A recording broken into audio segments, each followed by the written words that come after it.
जय झूलेलाल। मां दीपक केसवानी रेडियो सिंधी में आया। इन वीडियो में तव्हांखे हिते वठी आयो आहियां हिकु आर्ट एग्ज़िबिशन में।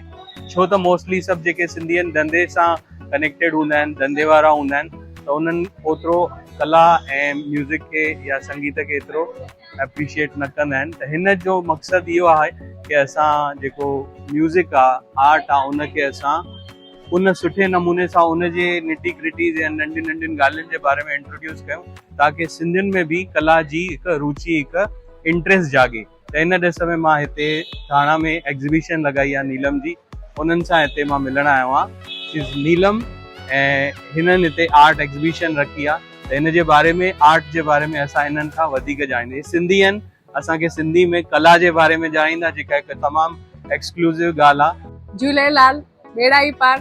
असां सभु सिंधी सदाई शौकार, हर हिक जे घर में हुजे मर्सिडीज़ कार। तव्हां चाहे बैंकिंग में हुजो, तव्हां चाहे डॉक्टर हुजो, तव्हां चाहे टीचर हुजो, लेक्चरर हुजो, कुछ भी कयो, सिंधी पैसा कमाए वठंदा आहिनि। त why not art field? Art field में भी सिंधी अॻियां वधी था सघनि, पैसा कमाए था सघनि। अहिड़ी काई वॾी ॻाल्हि कोन्हे। सिंधीज़ ॾाढा पावरफुल आहिनि, उहे कुझु बि करे सघंदा आहिनि। जॾहिं सभु कुझु छॾे आया, उन्हनि वटि कुझु न हुयो, तॾहिं बि हेॾो कुझु ठाहियो। त कला जे क्षेत्र में छो न? मां न ऑयल पेंटिंग्स ठाहींदी आहियां।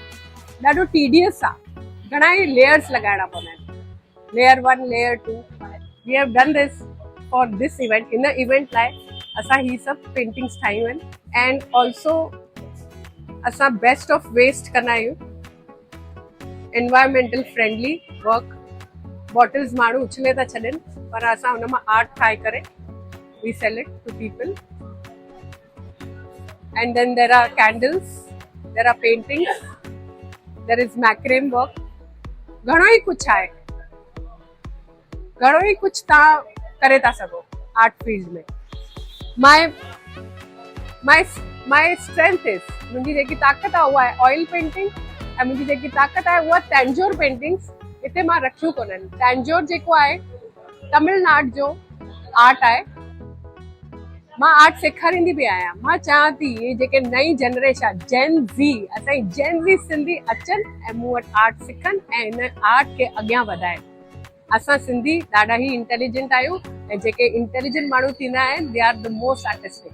त अचो, my handle is Neelam arts. Like, share and follow. मूं वटि अचो, I will teach U art. Thank U.